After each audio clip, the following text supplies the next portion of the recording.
Hello everybody, it's Claire here from Sewn by Claire, and today I've got another kit opening video for you. Take that sticker off because that's not the one that we want on there. That was from the parcel that the packaging came in totally, so it was a little sticker that I've put to one side. So this is the kit here for Hamish, and we can see his lovely little face there with the big fringe. And at the time of posting this video, this was £16.50 plus postage from CoolCrafting, and I'll pop the web address up for you because it's the best place to get all your Luna Lapin supplies directly from CoolCrafting, which is the shop for Sarah Peel, or shop of Sarah Peel, who's the designer of Luna Lapin and all of her characters, of which this is one. So Hamish is a Highland cow, and he is featured in book number, hold on one second. Okay, so Hamish is featured in book number 4, which is the latest book of today, which is February 2023. So this is Hamish where he looks, and this is his remake kit. So let's open this up. Excuse the crinkling while I just get everything out, and we'll have a little look and see what we get in this kit. Now, don't forget, if you haven't got the book, let me just wait to finish the crinkling. If you haven't got the book already, because the pattern for Hamish is in the book, then you'll need to order a Make Me kit, because the Make Me kit has the pattern enclosed as well. But if you've already got the book, then you're on to a Remake kit, because you've already got the pattern and you just want to remake Hamish. Okay, I've got I've also got his outfit, which we'll look at in a separate video. So let's have a look and see what we've got. We've got a little bag of Haberdashery here, which we'll open shortly. We've got some paler felt here. There's a square there of fabric there. Let's have a look and see how big that is with my tape measure. Possibly a 10-inch square, I think. Oh no, not as big as 10 inches. So that's a 9-inch square that we've got there for his, probably for his horns, his muzzle, his hands and his hooves. I'll say hooves, won't we?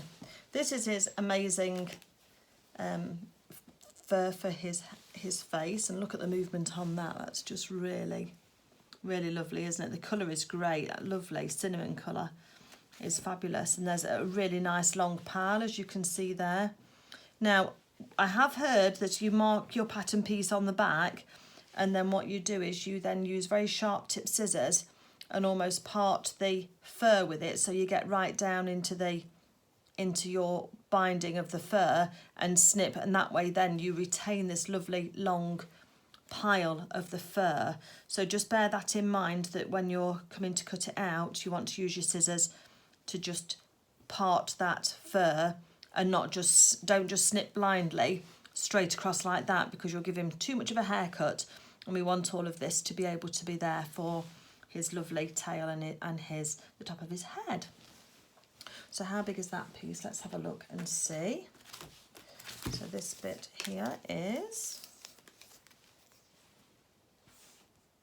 5.5 inches by 6 inches for that piece. So 5.5 by 6 for that. And as I say, you need that lovely long pile on it. And then we've got a lovely nice piece of felt. Now, I have found that with the felt, there is sometimes a very definite right side and a wrong side to this. I know there's not supposed to be with felt, but it'll just be the way this is manufactured. So just bear that in mind if you're using it, because you might choose, I don't know if you can see on camera that there's a bit of a difference, but I can see that there's a bit of a difference with it, and you might as well. So I would just be really careful. I'd probably cut this out on the single, and then just make sure to mirror my pieces so that I've got a left and a right, rather than cut it out, or you could fold it over and cut it out twice. So this piece of felt is a nice long one. Okay, and that is, let's have a look and see, get the end of my tape measure. And this is 8.5 inches in length, in depth, and then in terms of length, it is, doing everything in inches, aren't I? I'll try and remember to convert these for you on the centimetres. And that's 36 inches long as well. So 36 inches is 91. Now I have found with CoolCrafting wool as well, I would recommend you press this and you steam it before you cut out, because I think there is a little bit of shrinkage, and that way then if you do have to iron any of your pieces whilst you're making them, any shrinkage is going to be eliminated before you actually start cutting it out. So I would take this over to the ironing board, and I would probably iron it on the reverse, the wrong side to that I want to use for my character, and iron it with a nice steam iron first, because I have found that sometimes it can shrink just a little bit, and you want all of that shrinkage out before you start cutting your pattern pieces out. So that's all the felt. Let's pop those all together now so that we've got that all nicely stacked. That's all the felt and the fur.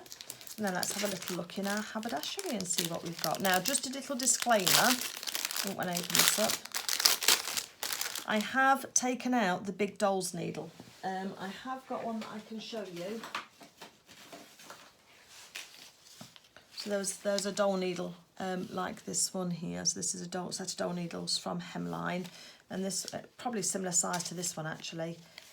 This one is 3.5 inches long. So there was a doll needle in the kit as well, but I had to take it out because I bought mine in the UK, and then I've brought it over here to Spain where I live, so I can sew it all up. So let's have a little look. So we've got our doll needle, a reel of cotton, a Sandilan cotton. I might switch that out for a moon thread that I've got. Is that the same colour? No, different colour. Is it a brilliant match for the... You can decide whether that's a good enough match for it. It's probably not orange enough slightly. I think it probably needs to be a little bit more orange. But once it's sewn into the felt, it might be okay, and especially if you're machine sewing, then you should be okay. It's a polyester thread. So that's a reel of that. Find the... I don't know where the little cut is in the thing, but we'll find it. Oh, it's there. Okay.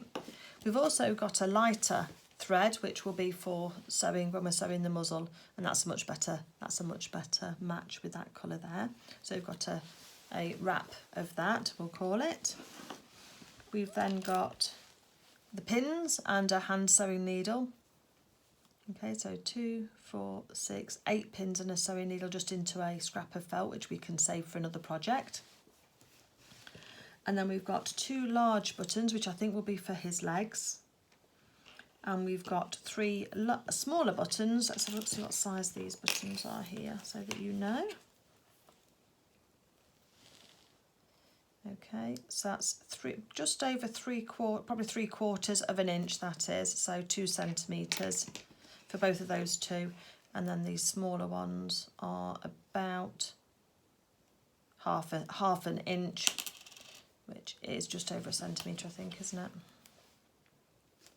Yeah, 1.5 centimetres probably for those little ones, and there's 3 of those, and 1 each for the arms and 1 for the tail. So, and finally, before it rolls off the table, we have 2 of these little buttons here, very round black ones, which are used for his eyes. So if you are making this character for a child, you will need to be careful of the stuffing that you use.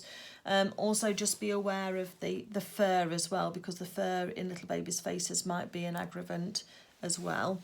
But then these little buttons here would be a no-no. You'd have to change those out for something else and possibly use either the safety joints or something different for the buttons for the legs as well, and arms and tail. So there we are. That's our kit from CoolCrafting for Hamish the Highland Cow. This is going to be my next character that I make up, so I'll get started with that at some stage and get the video uploaded for you as soon as possible. Thank you everybody for watching. If you'd like to, I have got a Facebook group now, so I'll link that down below as well, and I'll pop a note of it on the screen for you in case you want to join in there and have some fun with us there. It's not just for Luna Lapin. I do all sorts of sewing, ladies dressmaking, children's dressmaking, and some home decor as well. So if you fancy having a go at other aspects of sewing, then come along. I do very detailed tutorials that you've hopefully seen before and hopefully you enjoy. The feedback has been excellent for them, so I am going to carry on with that same format, and I'd love you to come along and join in with me. So pop along to the Facebook page and accept the group rules, which are all pretty much the same, just to be courteous, etc. to everybody, and I'll welcome you along there. Have a great day everybody. Take care. Bye.